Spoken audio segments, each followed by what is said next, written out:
Hola, ¿qué tal? Qué gusto saludarlos. Bienvenidos a un espacio más de PCR Noticias. Vamos a estar analizando en este momento la cadena nacional que dio el presidente de la República, Carlos Alvarado, ayer en horas de la noche, donde anunciaba varios puntos, entre ellos el presupuesto que se presentó el día de hoy, pasado el mediodía, en la Asamblea Legislativa y, por supuesto, también los temas relacionados con la pandemia y el crédito con el Fondo Monetario Internacional.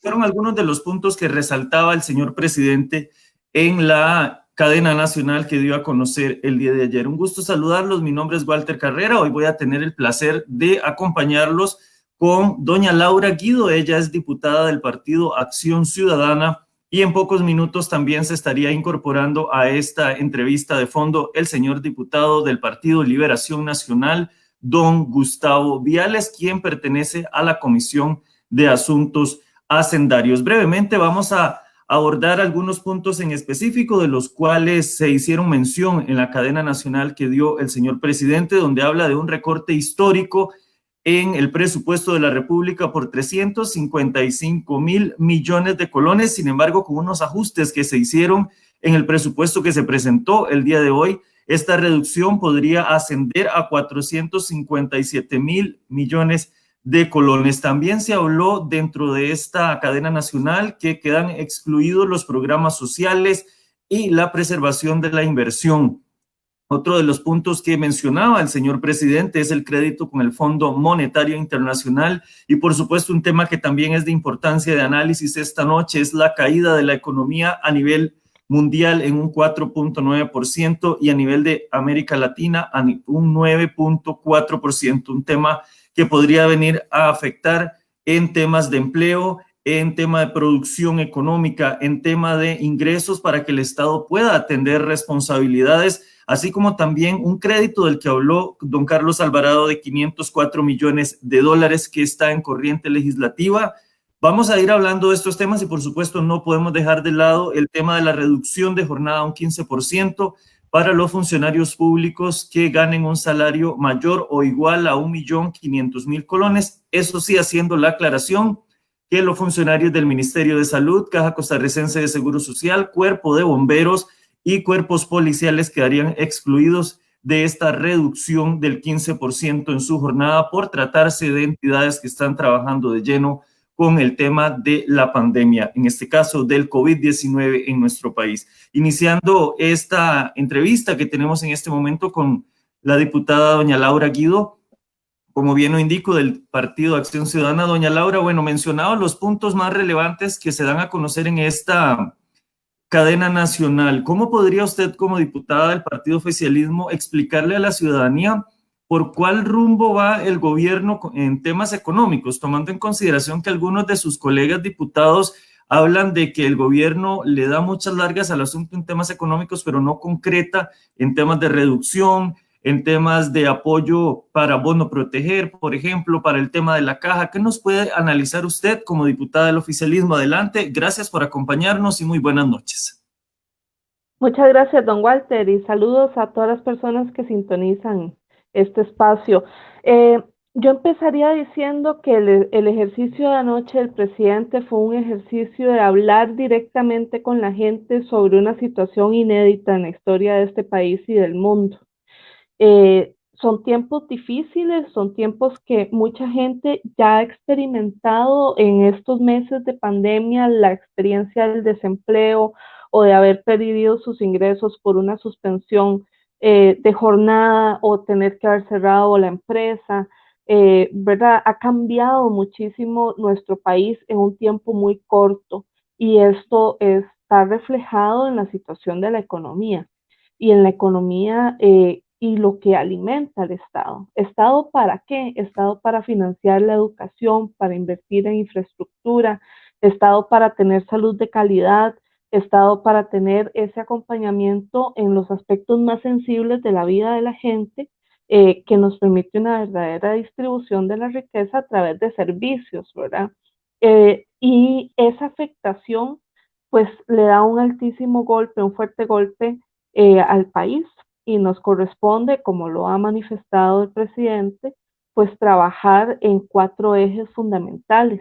para hoy se inicia en uno de ellos, que es en el tema de la discusión sobre el gasto. Y ojo que digo discusión y no solo recorte, porque por un lado estamos hablando sí de un recorte bien significativo como nunca antes ha habido en este país, valga decir, eh, pero además tenemos que dar la discusión de en qué sí se va a gastar, en qué sí se va a mantener esa inversión del Estado, porque ese recorte no debe afectar a la gente en mayor vulnerabilidad.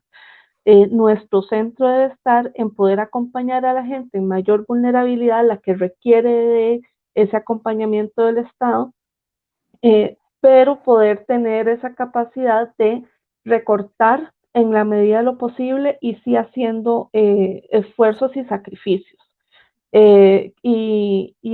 Esto va a ser una tarea bien complicada la que tiene ahora la Comisión de Hacendarios que enfrentar para poder hacer esa discusión con la seriedad del caso, de que uno no todos los días decide, por ejemplo, recortar muchas de las partidas que vamos a ver. Siempre se habla de las partidas que se ha denominado de gasto superfluo, ¿verdad? Digamos, en este momento ya ni siquiera podría uno pensar que se mantenga una partida de viajes al exterior, por ejemplo, o de viáticos en el exterior. Eso ya no tiene sentido en esta nueva realidad. Pero va más allá de eso, va hacia transferencias que son delicadas, ¿verdad? Estamos hablando, por ejemplo, de transferencias que le ayudan a invertir a las municipalidades y demás, y esto pasa por reconocer que estamos recogiendo menos plata.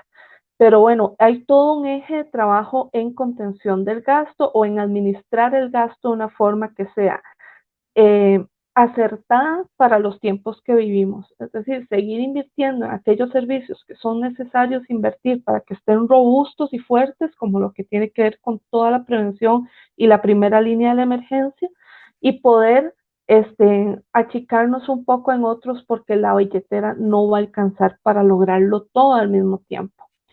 Por otro lado, otro de los ejes de acción tiene que ver también con el gasto, pero desde cómo se trata la deuda. Y es esta refundición de deudas que debemos hacer o esto que hacemos muchas veces las personas cuando estamos muy complicados con una deuda y nos ofrecen una deuda en mejores condiciones. Cuando se me apelotó la plata de la deuda en la tarjeta de crédito, pero me dan la posibilidad con un préstamo bancario de administrarla mucho mejor y de ahorrarme en intereses y poder abonar más en capital. Ese es el otro eje de trabajo y por ahí entra el empréstito que está ahora presentando el Fondo Monetario Internacional y otras acciones que ya ha tomado la Asamblea Legislativa, pero que debe incorporar para poder hacerlas efectivas, para que el país deje de gastar tanta plata en intereses caros en la deuda que tiene colocada acá, que son muy altos los intereses, y los pueda llevar a lugares donde se tengan en mejores condiciones, como cuando pasamos de la tarjeta de crédito a el préstamo en el banco. Y otro eje es mantener la inversión pública. Mantener la inversión pública como un dinamizador de la actividad productiva y como una oportunidad de que el país pueda continuar un crecimiento económico o mantener una actividad económica que genera empleo. Y finalmente el cuarto eje, pues una modernización del Estado donde entran muchas discusiones sobre la institucionalidad, pero también sobre, por ejemplo, modernización del INAH para que sea más eficiente en colocar a la gente en el empleo, la revisión de las jornadas laborales excepcionales, ¿verdad? Como esto que se habla de la jornada 4-3, por ejemplo, para qué sectores eso funciona, para cuáles no, y cuáles son las posibilidades ahí. Todas estas discusiones, la ley de contratación administrativa, que no, es muy rígida y que debe ser modernizada a nuevas realidades también, que ha avanzado la Asamblea en ello, manteniendo eso sí siempre los controles. Pero toda esta discusión sobre modernización del Estado es otro eje de trabajo y esto estuvo presente o estos cuatro ejes han estado presentes en lo que nos ha expuesto el presidente de la República. Doña Laura, ahora que usted menciona el tema de deuda cara por deuda barata, ¿cómo podemos explicarle a la gente que estos términos encierran la terminología, valga la redundancia, de reducción de la deuda, readecuación más bien de la deuda? pero ¿cómo readecuar una deuda? ¿Cómo explicarle a la ciudadanía cuando se usan estos términos que no es que el país se va a endeudar más, sino que va a buscar como una refundición para lograr salir adelante en esta situación económica que vive el país también con el tema de la pandemia? En palabras muy sencillas para que la gente nos entienda, ¿cómo lo podemos explicar, doña Laura? Muy bien, es como cuando usted hace, vamos a ver, el presupuesto de la República es el plan de gastos del Estado para un año. Y entonces el Estado, como que yo calcule cuánto me va a entrar este mes de plata y diga, bueno, con esta plata yo voy a gastar en esto, en esto, en esto, pero no me alcanza para todo lo que yo tengo que gastar. Con lo que yo gano, esa es la situación del país. Con lo que yo gano, no me alcanza para lo que yo necesito gastar.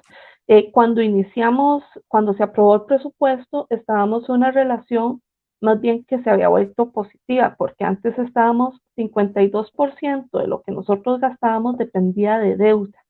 Y para este año pasamos a 48% dependíamos de deuda, es decir, los ingresos habían mejorado.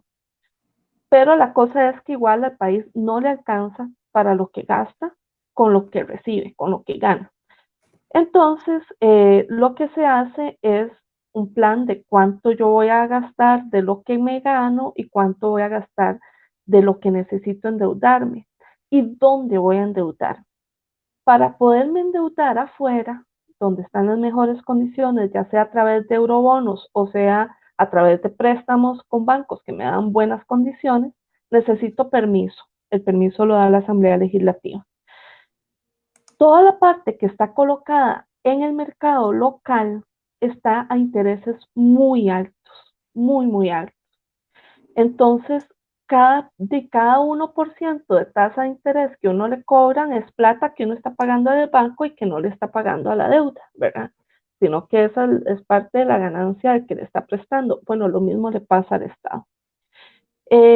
Lo que una hace es empezar a buscar, o lo que ha hecho el gobierno, y esto debo reconocer que además ha sido una gestión de los tres ministros de Hacienda, lo hizo doña Rocío, lo hizo don Rodrigo y ahora lo hace don Elian, ha sido buscar dónde están los agentes económicos que te prestan en mejores condiciones y se han encontrado con muy buenas oportunidades. En este momento, por ejemplo, aprobamos un préstamo del BID y de la Alianza Francesa para el Desarrollo con tasas de interés que usted no se encuentra en absolutamente ningún lado, ¿verdad?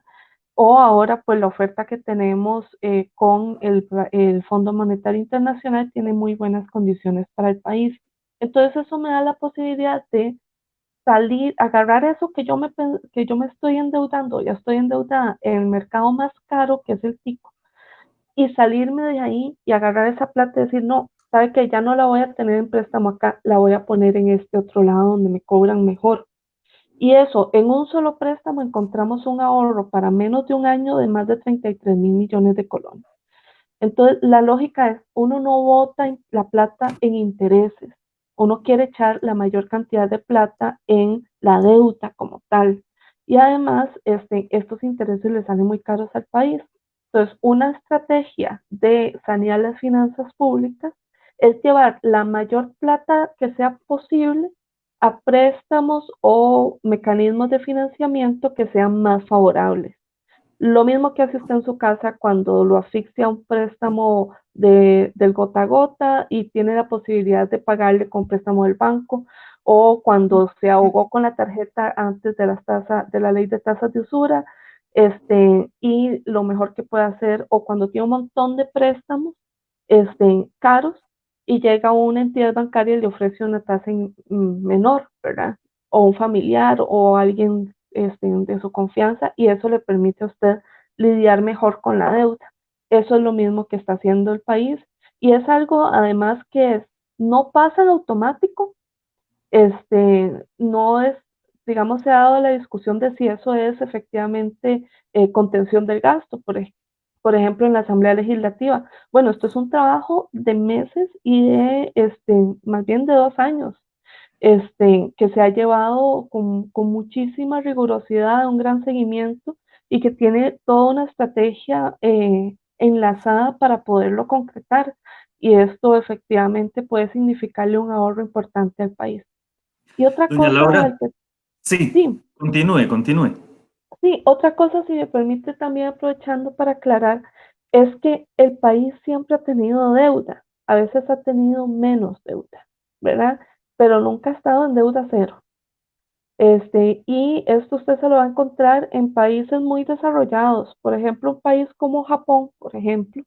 Japón empezó a ser potencia mundial y en algún momento llegó a ser la segunda economía del mundo a partir de financiamiento, ¿verdad? Que fue lo que le permitió después de la Segunda Guerra Mundial sanar su economía. Entonces, no es que el préstamo o la deuda sea mala, el tema es usted en qué va a gastar. Y ahí sí tenemos que ser muy eficientes. Lo ideal por ahora es tener deuda para cambiar la deuda que ya tenemos, que básicamente además de cosas que ya hemos gastado, ¿verdad? Y poder ahorrar en intereses, pasar deuda cara a deuda barata, básicamente. Y lo otro es en qué puedo endeudarme que produzca, que genere empleo, que concatene inversión, y ahí viene toda la discusión sobre infraestructura. Y este gobierno pues ha tenido un sello fuerte en materia de infraestructura, ¿verdad? La inversión en infraestructura te conecta actividades económicas en los territorios, te conecta actividades económicas en el país y genera empleo. Entonces, aquí el tema no es no se endeude, ¿verdad? Es en qué invierto y cómo invierto de una manera que sea saludable para la economía y que le permita, lo que se ha pedido mucho, pues reactivar esa actividad económica, reconociendo, eso sí, que es ahora mucho más retador que nunca, porque como decía al principio, vivimos una situación inédita en este país y en la región, al menos para las democracias modernas.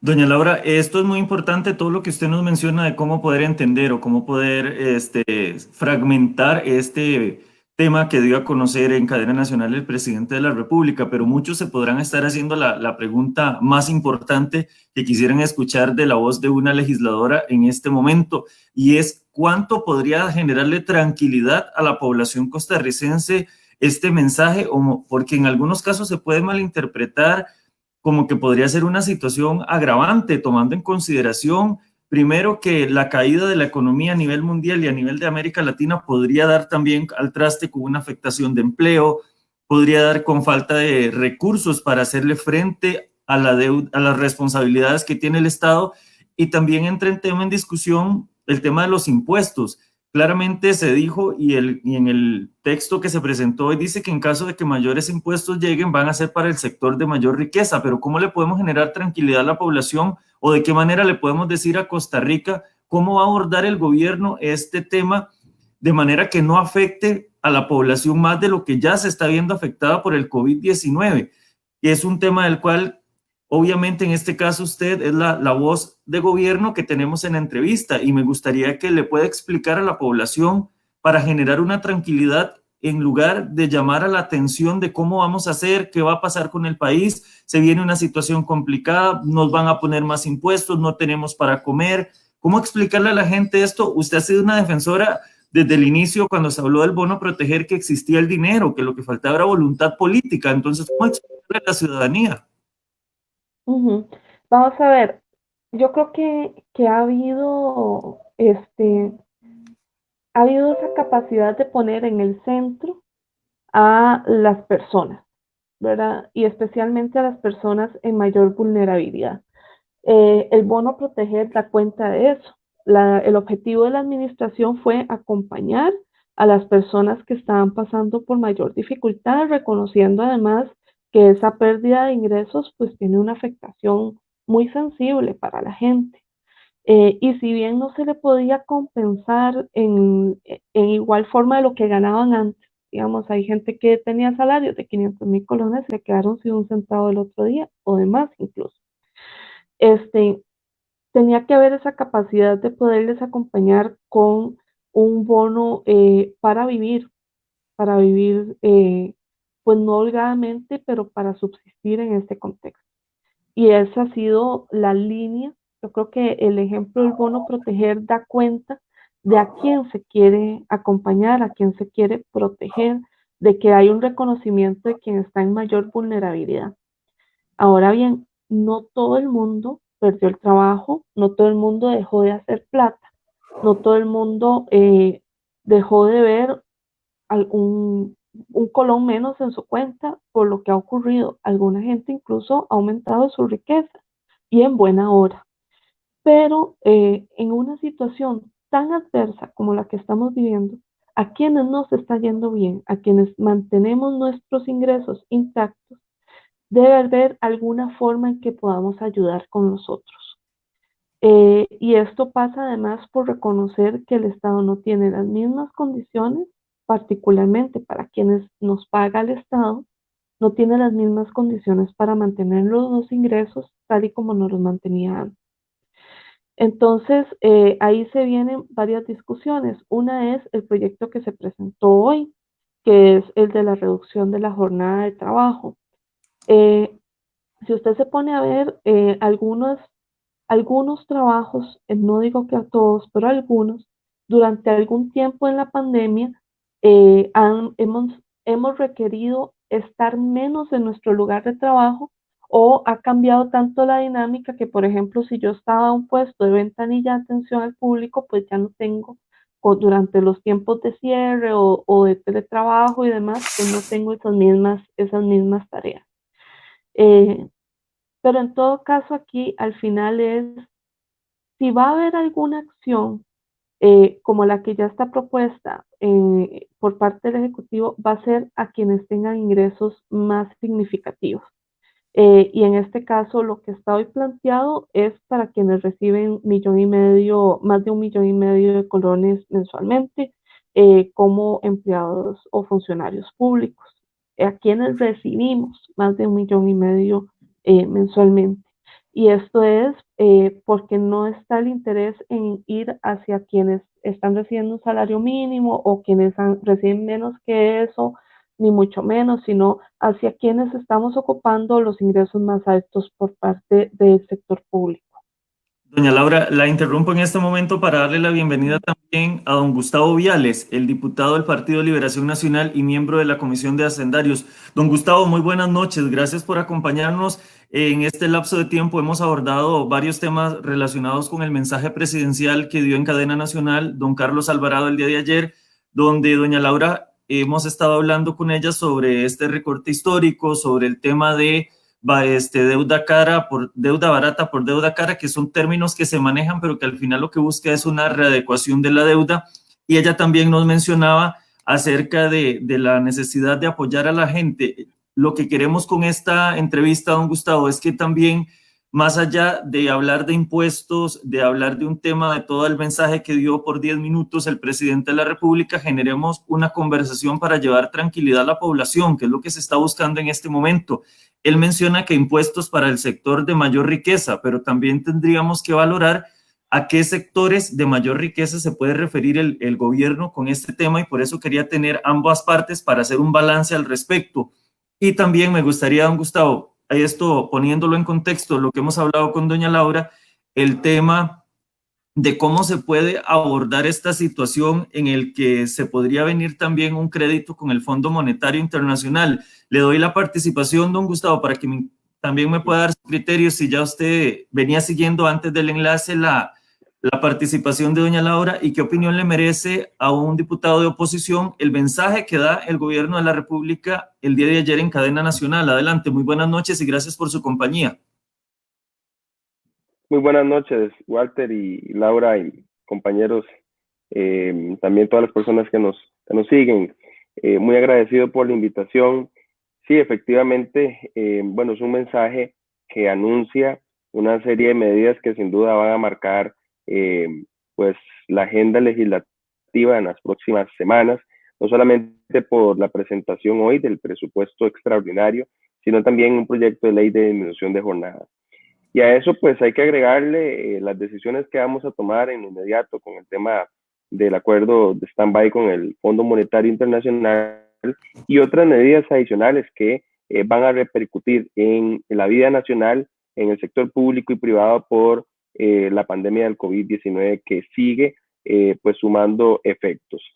Yo quiero decir, bueno, que me parece que desde el mensaje del señor presidente, en anuncios que ya se conocían, es decir, la oposición venía diciendo, solicitando al Poder Ejecutivo, casi que cercando el accionar presupuestario en que enviaran un recorte. Por eso fue el rechazo del segundo presupuesto extraordinario, que finalmente fue rechazado con una mayoría contundente en el plenario, debido a que la oposición estaba reclamando ya un recorte porque los ingresos ciertamente vienen en caída, según el presupuesto que se presenta, casi 1.2 billones de colones. Es decir, el gobierno no podía seguir gastando como si no tuviéramos esa situación.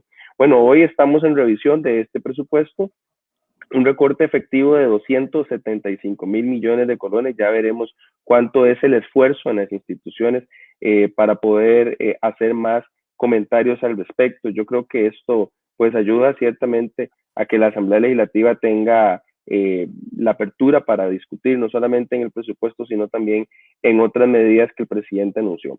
Con relación al tema también del presidente en el anuncio de los ingresos por parte de nuevos impuestos que se van generando con la, bueno, que al final son impuestos, la disminución de jornadas, revisando el proyecto, es un gravamen más a ese salario. Y eso pues tiene de connotaciones jurídicas, connotaciones legales, connotaciones económicas. La Asamblea Legislativa aprobó la disminución de jornada en el sector público privado y también paralelamente dio acceso al bono proteger y retiro anticipado del FCL. ¿Qué va a pasar con el sector público que se le está disminuyendo la jornada? ¿Van a tener estas mismas posibilidades del bono proteger? ¿Van a tener estas mismas posibilidades del FCL? Bueno, son parte de la discusión que ya va a ingresar en la Asamblea Legislativa. Yo creo que aparte de estas dos situaciones, me parece que el señor presidente debió dar un mensaje de tranquilidad a sectores muy golpeados, como lo son el turismo, como lo son el sector privado, rural, que pues prácticamente tiene una gran incertidumbre sobre lo que va a pasar. El sector privado viene pidiendo ayuda desde hace mucho tiempo, con algunos fondos de avales, con algunas iniciativas. Tenemos recursos que están en trámite por medio de créditos. Es decir, yo creo que hubiese complementado con mayor tranquilidad un mensaje a esa población que necesita ya no solamente conocimiento de lo que viene a la Asamblea Legislativa, sino qué va a hacer el Poder Ejecutivo. Queda ciertamente, y con esto concluyo, un sabor de que la responsabilidad en el Poder Ejecutivo fue en un mensaje donde trasladó toda la Asamblea Legislativa. Cuando considero que el Poder Ejecutivo podía haber hecho más en ese mensaje de no solamente involucrar el trabajo que ya de por sí tiene que hacer el Congreso, sino también qué pueden hacer con sus instituciones para ayudar a estos sectores tan golpeados. Doña Laura, una situación, bueno, y ahora entramos en un tema, para nadie es un secreto, que son posiciones distintas con el tema del mensaje del señor presidente y bueno, don Gustavo ha sido claro en la posición de ellos como fracción del Partido de Liberación Nacional. ¿Qué puede usted acotar al respecto, doña Laura, sobre la posición de los diputados de oposición, que al final van a ser un apoyo importante para ustedes en la aprobación de este presupuesto, tomando en consideración que si en la revisión consideran que hay algún tipo de faltas como las que se presentaron en el primero, podría darse un rechazo a una segunda propuesta del Ejecutivo? ¿Se analizó esto antes, doña Laura? ¿Qué podría decirnos usted desde el lado legislativo? Sí, primero buenas noches a Gustavo, me da mucho gusto saludarlo. Este, a ver, el presupuesto estuvo acompañado además en su formulación de un proceso de diálogo con la oposición y se reconoció además y se dio continuidad a una promesa que hizo el ministro de Hacienda cuando llegó a presentar el segundo presupuesto, que ya ahí estaba anunciando que venía un recorte mayor y que iba a ser mucho más sustancial. ¿Verdad? Esto sumado, esta promesa, este compromiso, sumado además a la exigencia de la oposición y un trabajo conjunto, pues trae como resultado este presupuesto que el país no ha visto un recorte como el que se está planteando en este contexto. Y a mí me parece que al final de cuentas esta Asamblea Legislativa sí siempre va a tener una naturaleza de debate profundo y yo creo que en este contexto todos estamos para aportar en soluciones y para buscar dónde podemos lograr mayor eficiencia, cómo podemos acompañar de una mejor manera al país a salir adelante en medio de esta pandemia y de sus impactos económicos. Y yo creo que ese ánimo, ese espíritu constructivo, pues ha sido mayoritariamente el que ha estado presente y el que espero pues siga presente en la dinámica del Parlamento. Eh, Porque al final de cuentas este es un tema de cómo sale el país adelante. Y por supuesto cada vez habrá una mayor exigencia para el gobierno, pero con la división de poderes que nosotros tenemos, pues difícilmente podría el gobierno por cuenta propia hacer las modificaciones sin pasar por la Asamblea Legislativa. Por lo que todos estamos llamados y llamadas a sumar en este trabajo y a poder construir en conjunto cada quien desde el espacio que le corresponde, sin que además haya limitación alguna a ser propositivos en también pues esas iniciativas que ayuden a buscar mejores soluciones para el país. Y yo creo eh, que en ese carácter nos hemos entendido y yo reconozco además que los compañeros de oposición, particularmente en el caso de Gustavo y de su partido, pues han tenido ese rol de ser beligerantes, pero también ser propositivos y en ese ánimo es que nosotros queremos sumar en este nuevo escenario. Además, como digo, a ver, del presupuesto se dirán muchas cosas y habrá un amplio debate, pero una que no se puede decir es que no sea un recorte significativo. Esto no tiene un antecedente similar y ha sido un trabajo a conciencia, realmente representa un sacrificio país, un sacrificio de las instituciones y tendrá que venir otros debates que tienen que ver con reformas de ley y que tienen que ver directamente con el gasto, por ejemplo, en materia de transferencias o de los ahorros que uno puede encontrar desde los superávit de las autónomas, por ejemplo. Pero todo esto requiere pues el trabajo de la Asamblea Legislativa también cuando lleguemos a esos escenarios a considerar.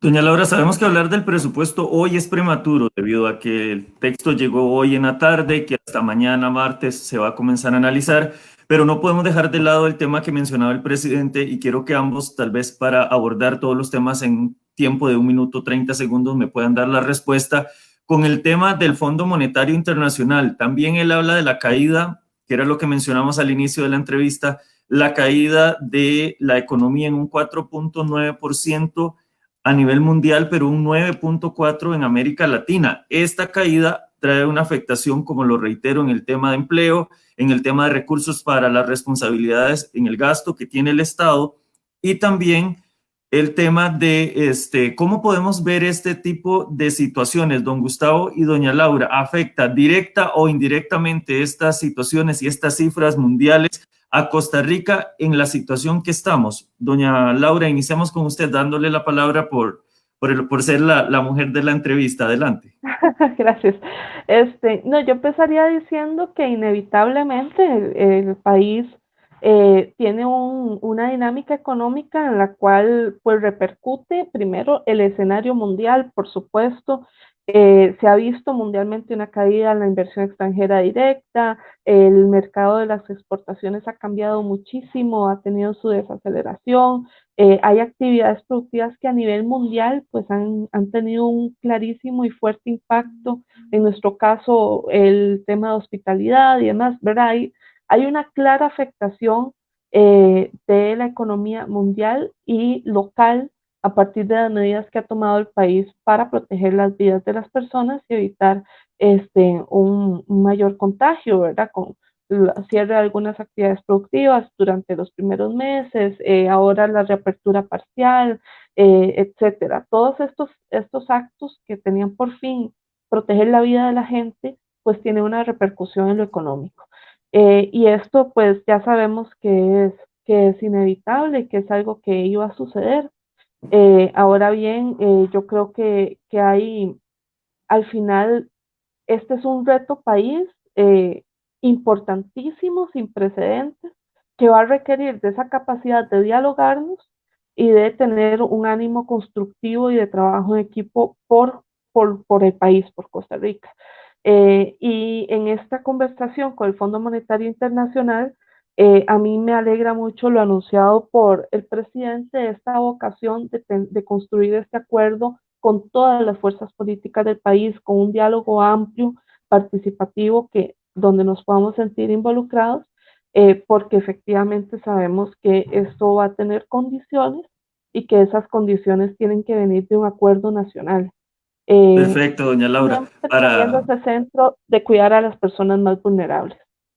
don Ujú. Gustavo, su opinión al respecto de este tema sobre la afectación que ya de por sí el empleo está siendo afectado en el país y esto podría aumentar esa cifra creciente de desempleo. Adelante. Muchas gracias. Sí, efectivamente, las medidas sanitarias que se han tomado como país para preservar la vida de las personas y la seguridad de los más vulnerables trae consigo una repercusión económica, una repercusión que se ve cada vez con mayor intensidad, por ejemplo, en el sector turismo, como lo mencioné, con un sector exportador que está disminuido y que requiere también, pues, algunos de los insumos para poder operar. Es ahí donde el Poder Ejecutivo con sus instituciones, con sus atribuciones, puede generar tranquilidad, puede generar pues herramientas para poder también salvar vidas a nivel económico con personas que lastimosamente están desempleadas y con un desmejoramiento en su calidad de vida. El acuerdo del FMI trae consigo condicionamientos, esa es la verdad. Y yo creo que el Poder Ejecutivo, en la cabeza del ministro de Hacienda y el presidente de la República, tienen que hablarle a la ciudadanía con claridad. Eso es un tema donde no podemos anunciar de que vamos a anunciar. Eso es un tema donde tiene que hablarse con claridad. Existen metas que hay que cumplir como país y esas metas traen consigo ingresos, llámese impuestos, llámese venta de activos y también el tema de gastos adicionales que tienen que ver con recorte. ¿Cuáles son esas medidas? Bueno, el Poder Ejecutivo es el que tiene la voz cantante con esto. Tiene que presentar su propuesta sobre la mesa, no solamente a los organismos multilaterales, sino también en el acuerdo que va finalmente a conocer la Asamblea Legislativa. Pero esto, a pesar de que puede tener una afectación social, debe el Poder Ejecutivo comunicarla, debe de decirlo con transparencia. Y por lo menos en el mensaje ayer del señor presidente fue nada más una pincelada sin adelantar cuáles van a ser esas medidas. Lo que menos quisiera yo como diputado de oposición es que el Poder Ejecutivo vaya, como decimos popularmente, pateando el balde, asumiendo cada vez menos costo para finalizar la gestión que finalmente termina en 21 meses. Don Gustavo, ¿considera usted que es oportuno en tiempo y en realidad, de acuerdo a lo que vive el país, aceptar un crédito con el Fondo Monetario Internacional en este momento o debería de posponerse esta posibilidad que el gobierno propone? Bueno, las iniciativas de crédito siempre pues traen consigo diferentes razones, desde que los ingresos han disminuido y necesariamente el Estado tiene que subsistir. Hay pensiones del régimen no contributivo, ayuda social que requiere ingresos y bueno, sabemos que han caído. Eso es una consideración. La otra tiene que ver con el pago de deuda, que el país no puede dejar de atenderla y hay condiciones más favorables afuera que las que podemos tener en un mercado interno. Y la otra, lo que el presidente señaló de que es una llave para abrir finalmente el acuerdo con el FMI. Y en este último caso particular, pues nosotros queremos hacer las consultas apropiadas para ver cuáles son esas condiciones que traen este acuerdo de los 504 millones de dólares, que no es cosa menor y que nosotros vamos a ver con el mayor de los detalles y la mayor cautela posible. Ahora, el uso de esos recursos también, en caso de que lleguen a aprobarse, me parece que deben de tener un control estricto de la Asamblea Legislativa, tienen que tener condicionantes para ver a dónde van a llegar esos recursos y desde luego cuáles van a ser las medidas. Lo que menos quisiéramos nosotros es darle los recursos por medio de un crédito sin tener un pago adicional de la deuda y que se siga endeudando el país internamente a tasas más caras. Doña Laura, don Gustavo mencionaba en la intervención anterior el tema de la venta de activos. ¿El gobierno ya contempla esta situación como un alivio, como un respiro a lo que se pueda venir? Sí, ha habido una primera propuesta que tenía que ver con el Banco VIXA, por ejemplo. Y esto pues ha sido parte de la discusión por parte del Ejecutivo. De nuevo, el tema siempre ha sido buscar cuáles son esas oportunidades de eficiencia, de poder traer ese alivio a la economía sin golpear a la gente que está en mayor vulnerabilidad. Y ese tipo, por ejemplo, este ejemplo concreto del Banco VIXA pues tiene esa condición, ¿verdad? No te genera un impacto en la vida de la gente que vaya a generar un perjuicio.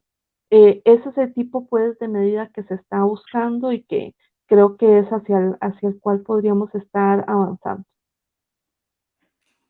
Con el tema de la recuperación económica, don Gustavo, ¿cuánto podría pasar en tiempo en el país, meses, años, para ver a una Costa Rica tomar nuevamente un rango o una línea de recuperación, tomando también como parámetro la crisis económica que se vivió en el 2009, cuando estaba a cargo el señor presidente, el doctor Oscar Arias Sánchez? ¿Podríamos comparar esa crisis que vivió en aquel momento el país y que también hubo crisis con la pandemia del H1N1, que fueron dos factores que coincidieron muy similar a lo que está pasando ahorita, pero tal vez con un impacto distinto de acuerdo a la rigurosidad con la que se ha tenido que atacar el tema del COVID-19, que son dos cosas de salud muy distintas al tema económico que estamos analizando hoy. Pero podríamos comparar ambos escenarios, don Gustavo, o realmente lo que se vive en este momento es muy distinto, es más de afectación país que lo que se vivió en este momento. Bueno, ambos tienen desde luego escenarios similares, una afectación económica y en aquel momento una pandemia también que afectó al país. Pero yo creo que aquí nos toma la pandemia del COVID-19 con una economía ya muy fracturada, con un déficit fiscal ya en aumento, con un desempleo en aumento, con informalidad también creciendo. En aquel momento ha sido reconocido la iniciativa en el 2000, gobierno 2006-2010 del presidente Arias, con un plan escudo que anunció a la población, es decir, ya la población podía tener claro cuál era la ruta y me parece que también eso hay que diseñarlo acá. Pues las dinámicas son distintas, tenemos un marco económico cada vez más debilitado, un sector productivo cada vez más débil, pero bueno, una economía finalmente mundial que viene en desaceleración y entonces ahí es donde Costa Rica tiene que tomar pues las decisiones para poder operar. Yo no podría aventurarme a decir en cuánto tiempo vamos a tener digamos, saneamiento de la economía y también a nivel salud.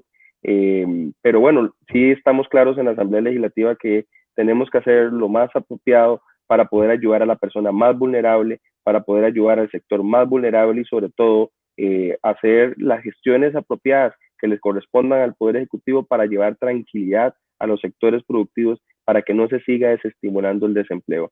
Ya va a finalizar la última entrega del bono proteger. ¿Qué va a pasar con esas familias que se les redujo la jornada laboral? Bueno, eso es una preocupación que hay que enmendar. Doña Laura, no sé si usted logró comprender la intervención de don Gustavo. Él nos menciona, ¿sí logró comprenderla? Sí, claro. Sí, perfecto. Entonces, me gustaría, doña Laura, que usted nos diga, don Gustavo dice que, bueno, la reducción de esta jornada, pues obviamente va a disminuir el ingreso de estos funcionarios públicos, si ellos podrían tener acceso al bono proteger. Esto es un tema también un poco complicado, puesto que ahorita, en este momento, hay muchas personas solicitantes del bono proteger que están con cero ingresos y no han recibido ni siquiera el primero. ¿Cómo podría el gobierno poder explicarle a este sector de los funcionarios públicos que se les va a hacer una reducción, pero que no van a tener ningún apoyo económico, por lo menos de momento, dado que hoy también la ministra del Ministerio de Trabajo, doña Yanina Dinarte, indicaba que no se le puede garantizar más bono proteger a los que reciban el tercero, porque no se sabe qué va a pasar con temas económicos, si va a haber recursos para poder seguir ayudando a estas personas. ¿Cómo explicar a este sector de la población que va a verse afectado con la reducción, que de hecho el presidente dice que son las personas que van a tener un salario de 1,5 millones de colones los que van a estar afectados? Los que no tienen ese salario pues no van a verse afectados? Pero ¿cómo explicarle entonces a esta población que se les va a reducir pero que no van a recibir momentáneamente algún apoyo? Claro, lo primero es ubicarnos en cuál población estamos hablando, ¿verdad? Estamos hablando de empleados públicos que reciben más de 1,5 millones, 1,500,000 colones al mes. No estamos hablando, digamos, yo creo que no es comparable a la gente que está actualmente recibiendo el bono proteger, que pasó de recibir X ingreso a cero ingreso.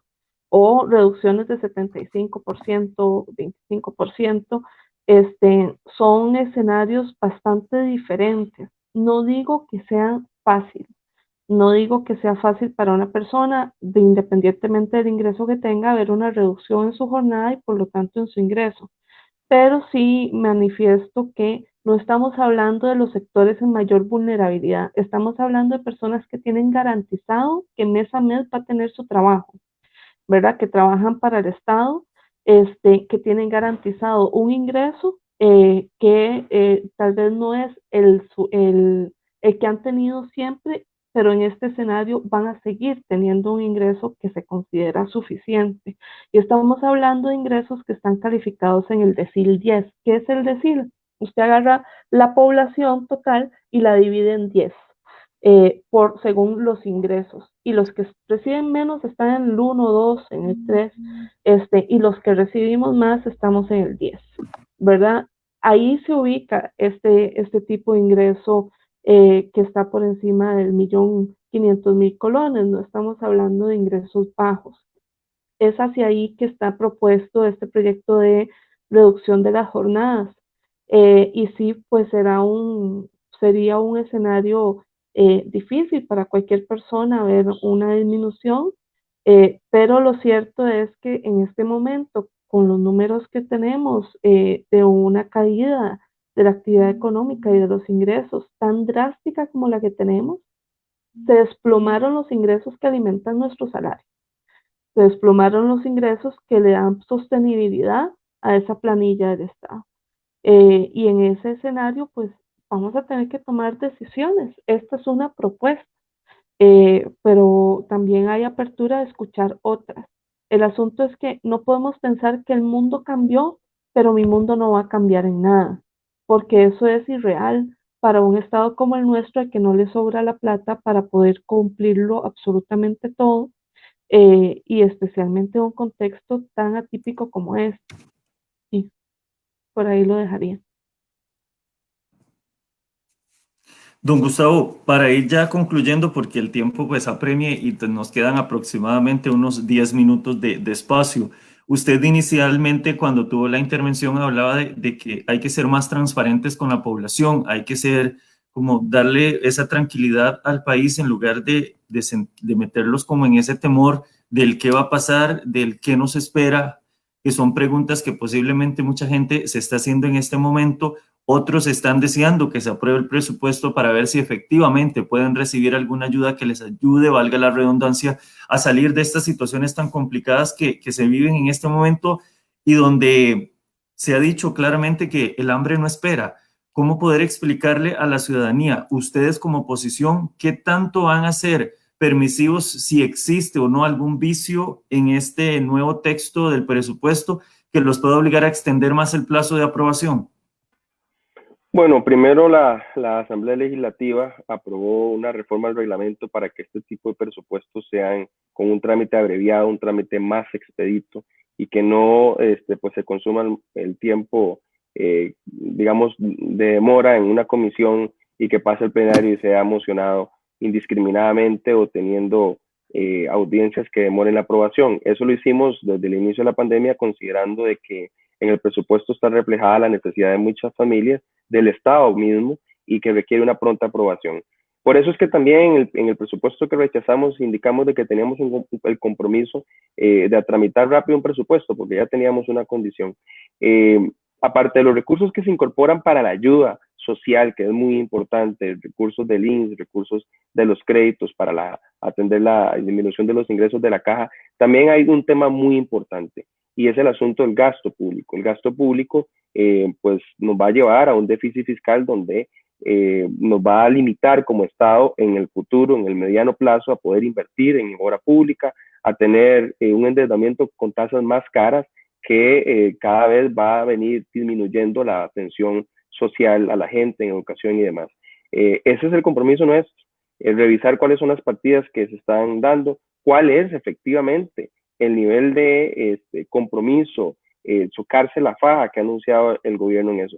Cuando yo también hablo de medidas claras y directas, es a ese sector vulnerable que requiere también del acompañamiento de muchos ministerios para poder salir adelante. Lejos de la discusión que pueda llevar un presupuesto en la Asamblea Legislativa, me parece que hay mucho que hacer desde la parte, así como se está haciendo en la parte sanitaria, en la parte de reactivación por parte de diferentes ministerios que tienen a cargo competencias, que tienen a cargo normativa, que tienen a cargo también equipo para poder ayudar a los sectores a salir adelante con innovación, para poder salir adelante con campañas, para poder salir adelante con insertar al país cada vez mejor. Ahí es donde me refiero que el discurso del presidente y las acciones del Poder Ejecutivo pueden ya empezar a trabajar.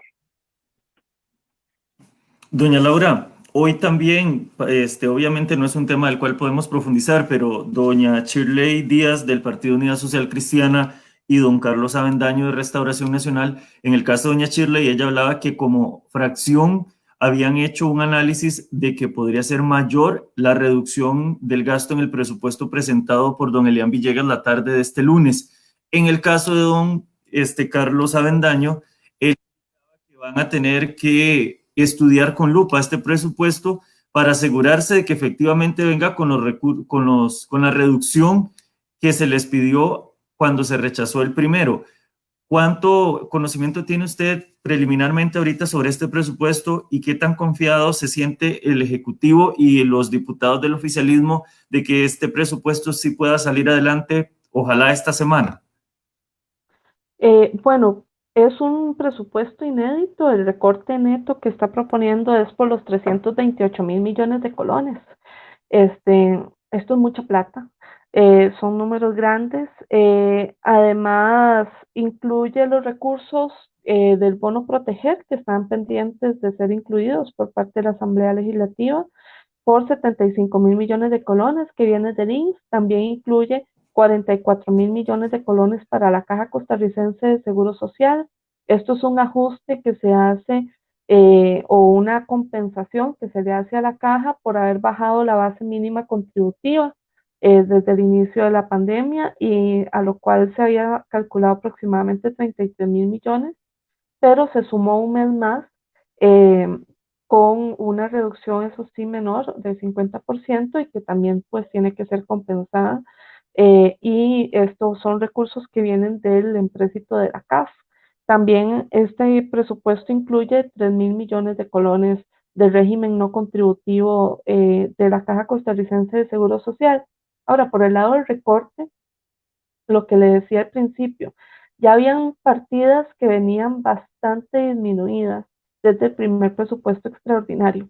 Recordemos dos cosas. Este presupuesto fue hecho con con la regla fiscal, ¿verdad? Entonces su ajuste ya era bastante significativo. Además, tuvo el menor crecimiento en gasto corriente de los últimos 10 años. Es decir, es cuando menos ha crecido el gasto. Ya se venía viendo una recuperación en los ingresos gracias a la reforma fiscal y que ya estaba dando efectos, y esto estaba dando algunas señales saludables en la economía. Estábamos en un periodo de ajuste. Evidentemente, la pandemia vino a cambiarlo todo, pero partimos de un presupuesto que ya era acotado en este sentido, a tal punto de que las modificaciones que se presentaron por parte de la oposición no fueron tan significativas en términos de recorte de lo que se aprobó al final como presupuesto de la República. Es decir, ya venía un esfuerzo consciente de hacerlo acotado.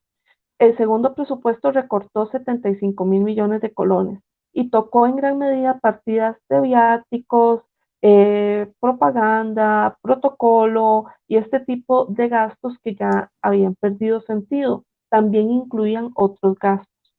Pero podríamos decir que aquí ya se está barriendo profundamente con todas estas partidas que siempre te dan un espacio a un amplio debate, que consultorías, que demás, que son cosas necesarias, pero que te llevan a una discusión. Bueno, esto ya viene muy acotado y viene con un esfuerzo todavía mayor y nos pone frente a una discusión respecto a algunas transferencias, por ejemplo, transferencias a quienes subejecutan, por ejemplo. eh, en fin, es un recorte muy significativo, muy sustancial. Yo creo que celebro la voluntad expresada por don Carlos Avendaño de revisarlo con lupa. Creo que eso es lo que nos corresponde hacer a todos, eh, y estoy segura de que será un debate muy rico. Pero sí parto de que esto ha sido un ejercicio hecho a conciencia y un esfuerzo profundo realmente que nos va a traer a un debate bien fuerte porque las medidas siempre van a tener un impacto, ¿verdad? Pero se ha buscado siempre tener como un principio, como una bandera que no renunciamos nunca, que esos impactos no sean hacia quienes están en mayor vulnerabilidad y que sean impactos que no golpeen a la ciudadanía, que sean acciones que nos permitan ser responsables con las finanzas públicas para sostener al Estado y poder seguir dando los servicios, pero a la vez ser muy eficientes y muy conscientes en dónde se va a mantener el gasto y en qué condiciones. Don Gustavo, para ir cerrando las conclusiones sobre este mensaje, porque evidentemente les agradezco a ambos que hayamos tocado por lo menos de manera general el tema presupuestario, porque claramente no es un tema del cual se conozca a profundidad qué trae ese texto, pero podría generarse confianza en la ciudadanía con este mensaje que da el señor presidente, don Gustavo, o realmente usted considera que más bien ahí se está sembrando algún tipo de temor en el tema de impuestos, en el tema de la crisis sanitaria por el COVID-19. Para concluir ya, porque el tiempo nos ganó, ¿cuál podría ser ese mensaje de parte de la oposición ante este llamado que hace el presidente? Don Gustavo, adelante. Muchas gracias.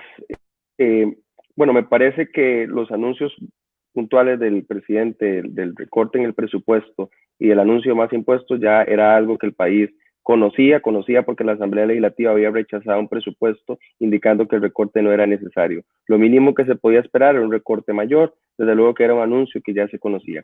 ¿Qué hubiese esperado y cuál es, para responder su pregunta, la tranquilidad de muchos sectores? Cuando en un mensaje usted no señala una medida concreta al sector turismo, cuando en un mensaje usted no señala una medida concreta a las personas que hoy reciben una ayuda porque se les redujo su jornada y ya el otro mes no la va a tener y no se sabe cuál va a ser la reactivación propia, pues desde luego que queda debiendo en ese campo particular. Con relación a lo que le corresponde a la Asamblea Legislativa, desde luego que vamos a tener dentro del procedimiento abreviado, rápido, revisar el presupuesto que se presentó, verificar cuál es efectivamente el esfuerzo que se hicieron en los ministerios. Por montos, mira, no podemos justificar un presupuesto, no podemos decir si es suficiente o no. Usted podrá indicar un recorte X, pero al final eso se compone de algunas otras partidas cuando no está tocando efectivamente. El presupuesto se presentó hace algunas horas, estamos terminando de analizarlo junto con el proyecto de ley adicional. Va a ser una sesiones intensas en la Comisión de Asuntos Hacendarios y desde luego que estoy seguro nosotros aportando con la mayor seriedad, con la mayor responsabilidad, no solamente para atender las finanzas del Estado, sino para darle tranquilidad a la ciudadanía y a las futuras generaciones de no tener un país endeudado sin posibilidad de crecimiento económico.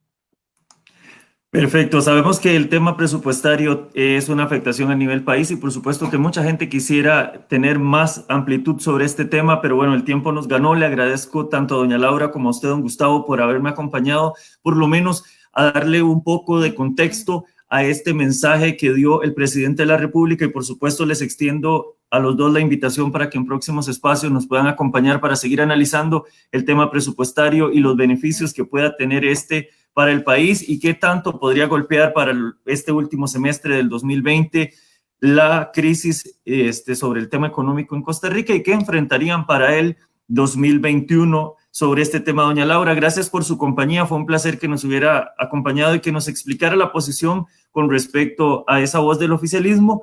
Y en cuestión de 10 segundos, porque ya realmente el tiempo nos ganó y tenemos que despedirnos, sus conclusiones. Muchas gracias.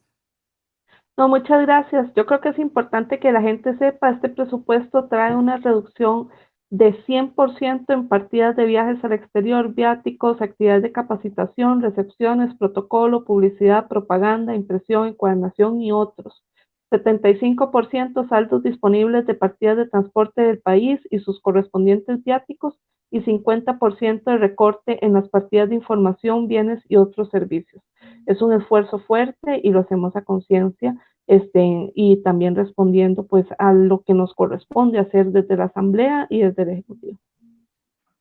Perfecto, muchísimas gracias a ambos. Por supuesto que voy a estar detrás de este tema para darle mayor profundidad en nuestro noticiario en los días siguientes de la semana ya para tener un aprovechamiento más sobre el tema. Don Gustavo, nuevamente muchas gracias por haberme acompañado, igual doña Laura y a todos los que nos siguieron a través de nuestro Facebook de TCR Noticias. Este tema del presupuesto lo vamos a estar ampliando, por supuesto, en todas nuestras ediciones a lo largo de esta semana. Agradecerles a ambos por habernos acompañado y también hacer la advertencia que habíamos invitado a los representantes de las instituciones para tener un balance. Ya si ellos por alguna razón no participaron, pues sí queremos manifestar que siempre buscamos un balance en todos los temas relacionados con el gobierno y por supuesto con nuestro país. Muchas gracias a ambos, que tengan muy buenas noches, fue un placer tenerlos en este espacio.